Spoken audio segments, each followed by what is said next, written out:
Hi friends, welcome to my channel. ಮುದ್ದು ಸೊಸೆ ಇವತ್ತಿನ ಸಂಚಿಕೆಯಲ್ಲಿ ಏನಾಗುತ್ತೆ ಅಂತ ಹೇಳಿ ಪೂರ ತಿಳಿಯೋಣ ಬನ್ನಿ. ಈ ಕಡೆ ಸ್ಟಾರ್ಟಿಂಗ್ನಲ್ಲಿ ವಿದ್ಯಾ ಹೋಗಿ ಅವ್ರ ಗಂಡನಿಗೆ ಮುತ್ತು ಕೊಡ್ತಾ ಇರ್ತಾಳೆ. ಅದನ್ನು ನೋಡ್ಬಿಟ್ಟು ಈ ಕಡೆ ವಿನಂತಿ ಕೋಪ ಬಂದು ವಿನಂತಿ ಅವರಮ್ಮ ನಿಂತಿರ್ಬೇಕು, ಅಮ್ಮ ಇವೆಲ್ಲ ನನಗೆ ನೋಡೋಕ್ಕಾಗ್ತಾ ಇಲ್ಲ, ಬರ್ತಾರೋ ಕೋಪಕ್ಕೆ ಅಂತ ಹೇಳಿದಾಗ ಅವರಮ್ಮ ಸೀದಾ ಅವಳನ್ನು ಕರ್ಕೊಂಡು ಹೋಗ್ಬಿಟ್ಟು ತಾಳ್ಮೆ ಇರಬೇಕು ಕಣೆ, ಅದಕ್ಕೆ ಹೇಳಿದ್ದು ಈ ಮದುವೆ ಆಗೋವರೆಗೂ ಸುಮ್ಮನೆ ಇರು ಅಂತ ಹೇಳಿ, ಅವನು ಕುತ್ತಿಗೆಗೆ ತಾಳಿ ಕಟ್ಟೋವ್ರಿಗೂ ಸಹಿಸ್ಕೊಂಬಿಡು ಅಂತ ಹೇಳಿ ನಂದಿನಿ ಅವರ ಮಗಳಿಗೆ ಹೇಳಿದ್ದಕ್ಕೆ ಈ ಕಡೆ ವಿನಂತಿನೂ ಸರಿ ಅಂತ ಹೇಳಿ ಒಪ್ಕೊತಾಳೆ. ಈ ಕಡೆ ವಿದ್ಯಾ ಅವ್ರ ಗಂಡನಿಗೆ ಗೌಡ್ರೆ ಹಿಂಗೆ ಹೇಳ್ತೀನಿ ಅಂತ ಹೇಳಿ ಬೇಜಾರು ಮಾಡ್ಕೊಂಬಿಡಿ, ಪದೇ ಪದೇ ಇವಳು ಹೇಳ್ತಾಳೆ ಅಂತ ಹೇಳಿ ತಾಳ್ಮೆಯಿಂದ ಯೋಚನೆ ಮಾಡಿ ಗೌಡ್ರೆ, ಏನಾದರೂ ದಾರಿ ಸಿಕ್ಕತ್ತೆ ಅಂತ ಹೇಳಿಬಿಟ್ಟು ಹೋಗ್ತಾಳೆ.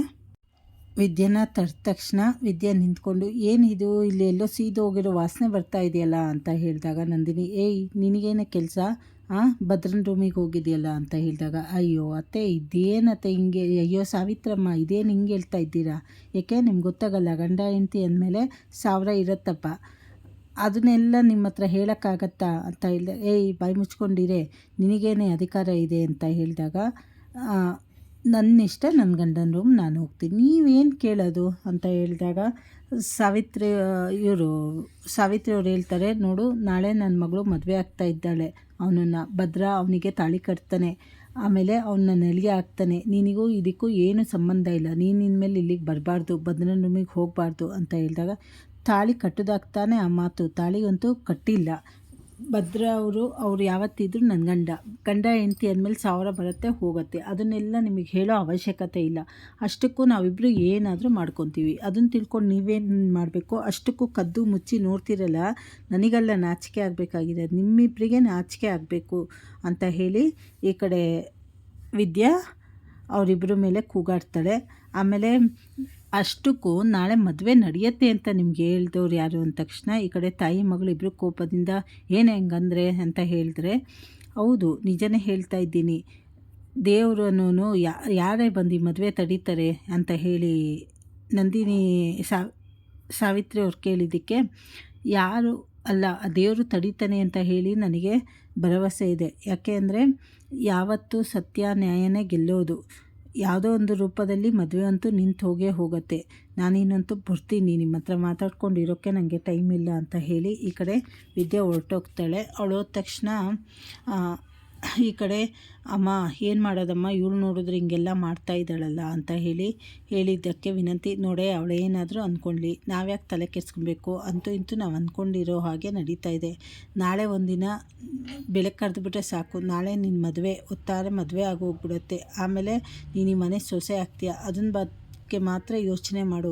ಅಂತ ಹೇಳಿ ಇಲ್ಲಿ ತಾಯಿ ಮಗಳು ಮಾತಾಡ್ತಾರೆ. ಹಾಗೆ ಇಲ್ಲೆಲ್ಲ ಇಷ್ಟೆಲ್ಲ ಮದುವೆಗೆಲ್ಲ ರೆಡಿ ಮಾಡ್ತಾ ಇದ್ದೀವಿ, ಮದುವೆ ನಡೆಯತ್ತಲ್ಲಮ್ಮ ಅಂತ ಹೇಳಿ ವಿನಂತಿ ಕೇಳಿದ್ದಕ್ಕೆ ಹೌದು ಕಣೆ, ನಾನು ಎಂಥ ಪ್ಲ್ಯಾನ್ ಮಾಡಿದ್ದೀನಿ ನಿನಗೆ ಗೊತ್ತು ತಾನೇ, ಮದುವೆ ಅಂತೂ ನಡೆಯುತ್ತೆ, ನೀನು ಯಾವುದೇ ಕಾರಣಕ್ಕೂ ತಲೆ ಕೆಡಿಸ್ಕೊಂಬೇಡ, ಆ ವಿದ್ಯೆನ ಬಗ್ಗೆನೂ ಅಷ್ಟೇ, ನಿನ್ನ ಪಾಡಿಗೆ ನೀನು ಆರಾಮಾಗಿರು, ನಡಿ ಈಗ ಮನೆ ಒಳಗಡೆ ಹೋಗೋಣ ಅಂತ ಹೇಳಿ ಈ ಕಡೆ ಸಾವಿತ್ರಿ ಮತ್ತು ವಿನಂತಿ ಇಬ್ಬರು ಮಾತಾಡಿಕೊಂಡು ಒಳಗಡೆ ಬರ್ತಾರೆ. ಇನ್ನೊಂದು ಕಡೆ ಲೌಕಿ ಪೂರ್ತಿ ಕುಡ್ದಿರ್ತಾನೆ ಮನೇಲಿ, ಅವ್ರ ಅಕ್ಕ ಇರಬೇಕಾದ್ರೆ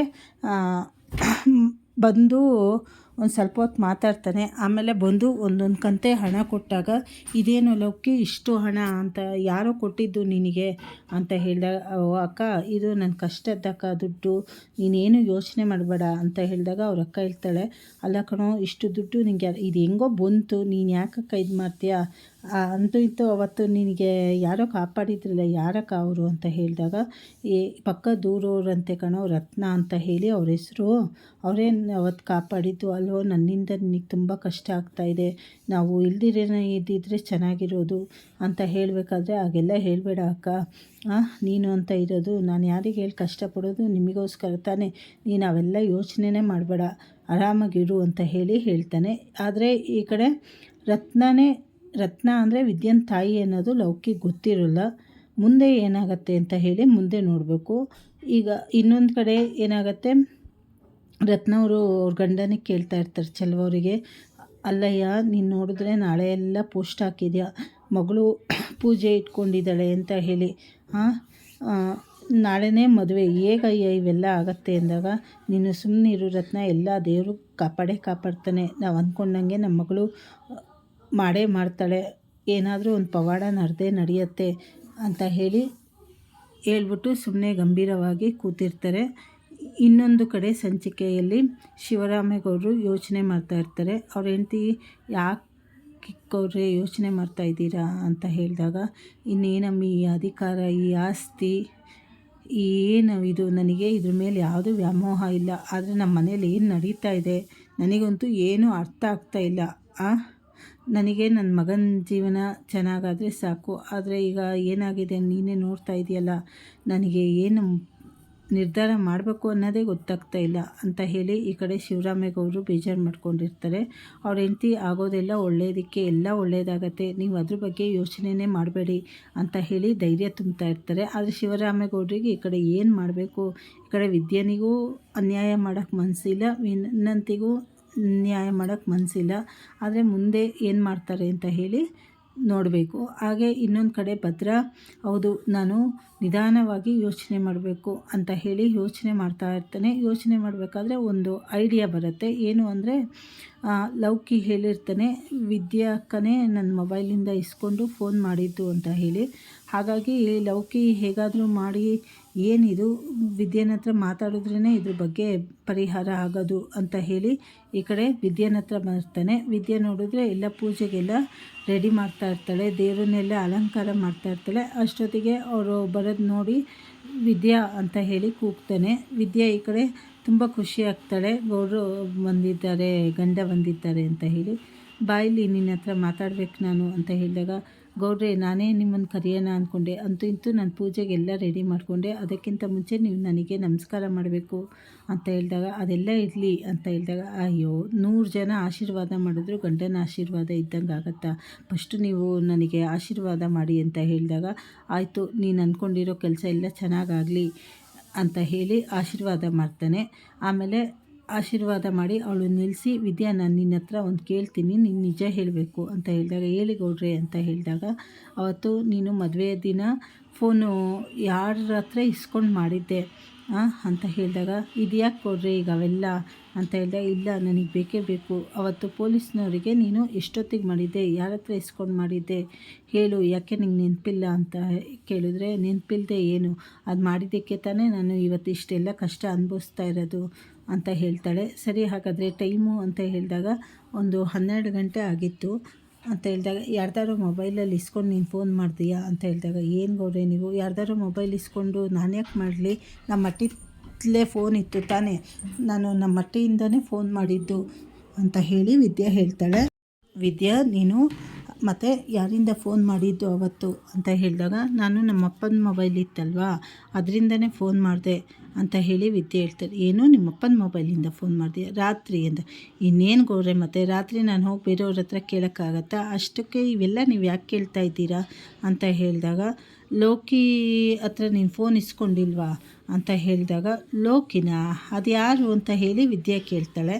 ಆಗ ಈ ಕಡೆ ಭದ್ರನಿಗೆ ಶಾಕ್ ಆಗುತ್ತೆ. ಯಾಕೆಂದರೆ ಲೋಕಿ ನೋಡಿದ್ರೆ ಅವನ ಹತ್ರ ಕ್ವಾಟ್ಲೆ ಸತ್ಯ ಬಾಯಿ ಬಿಡಿಸ್ಬೇಕಾದ್ರೆ ಕುಡ್ದಿನಿ ಅನ್ನೋದಲ್ಲಿ ಹೇಳಿರ್ತಾನೆ, ನಾನು ವಿದ್ಯಾ ಅಮ್ಮವರಿಗೆ ಫೋನ್ ಕೊಟ್ಟಿದ್ದೆ ಭದ್ರನ ಹೆಂಡ್ರಿಗೆ ಅಂತ ಆದರೆ ಇಲ್ಲಿ ವಿದ್ಯೆ ನೋಡಿದ್ರೆ ಅವರಪ್ಪನ ಮೊಬೈಲಿಂದ ಫೋನ್ ಮಾಡಿರೋದು, ಇಲ್ಲಿ ಏನು ನಡೆದಿದೆ, ಹಾಗಾದರೆ ಇಲ್ಲಿ ಯಾರು ಆಟ ಆಡ್ತಾ ಇರೋದು ಅಂತ ಈ ಕಡೆ ಭದ್ರನಿಗೆ ಡೌಟ್ ಶುರುವಾಗುತ್ತೆ. ವಿದ್ಯಾ ನಿನಗೆ ಯಾರು ಅಂತಲೇ ಗೊತ್ತಿಲ್ವಾ ಅವನು ಅಂದಾಗ, ಇಲ್ಲ ನನಗೆ ಅವ್ರ ಹೆಸರೇ ನಾನು ಇವತ್ತು ಕೇಳ್ತಾ ಇರೋದು ವಿದ್ಯಾ ಹೇಳ್ತಾಳೆ. ಹಾಗಾದರೆ ಈ ಕಡೆ ಭದ್ರನಿಗಂತೂ ಒಂದು ಗೊತ್ತಾಗತ್ತೆ, ಏನು ಅಂದರೆ ಈ ಕಡೆ ವಿದ್ಯನಿಗೆ ಏನೂ ಗೊತ್ತಿಲ್ಲ, ಇಲ್ಲಿ ಏನೋ ಗೋಲ್ಮಾಲ್ ನಡೆದಿದೆ ಅಂತ ಭದ್ರನಿಗೆ ಗೊತ್ತಾಗುತ್ತೆ. ಅವನು ಮತ್ತೆ ಕ್ವಾಟ್ಲೈನ್ನ ಕರೆದು ಈ ರೀತಿ ಆಗಿರ್ಬೋದು ಅಂತ ಹೇಳ್ತಾನೆ ಅನಿಸುತ್ತೆ. ಹಾಗೆ ಭದ್ರ ಮತ್ತು ಕ್ವಾಟ್ಲೆ ಇಬ್ಬರು ಸೇರಿ ವಿನಂತಿನೇ ಈ ತಪ್ಪು ಮಾಡಿರೋದು ಅಂತ ಕಂಡುಹಿಡಿತಾರೆ. ಹಾಗೆ ಆ ಕೇಕಿಂದು ರಿಪೋರ್ಟು ಅಷ್ಟೊತ್ತಿಗೆ ಮದುವೆ ಅಷ್ಟೊತ್ತಿಗೆ ಅವನ ಕೈ ತಲುಪಿದ್ರೆ ಇವೆರಡು ಮದುವೆ ನಿಂತೇ ನಿಲ್ಲತ್ತೆ. ಆದರೆ ಈ ಸತ್ಯ ಹೇಗೆ ಹೊರಗಡೆ ಬರುತ್ತೆ ಅನ್ನೋದು ಮುಂದಿನ ಸಂಚಿಕೆಗಳಲ್ಲಿ ತಿಳಿದುಕೊಳ್ಳೋಣ. ಮತ್ತು ಇದ್ರ ಬಗ್ಗೆ ನಿಮಗೆ ಏನು ಹೇಳ್ತು ಅಂತ ಕಾಮೆಂಟ್ ಮಾಡಿ. ಹೊಸದಾಗಿ ನೋಡ್ತಾ ಇರೋರು ಸಬ್ಸ್ಕ್ರೈಬ್ ಮಾಡ್ಕೊಳ್ಳಿ. ಸಪೋರ್ಟ್ ಮಾಡಿ, ಲೈಕ್ ಮಾಡಿ, ಶೇರ್ ಮಾಡಿ. ಧನ್ಯವಾದಗಳು.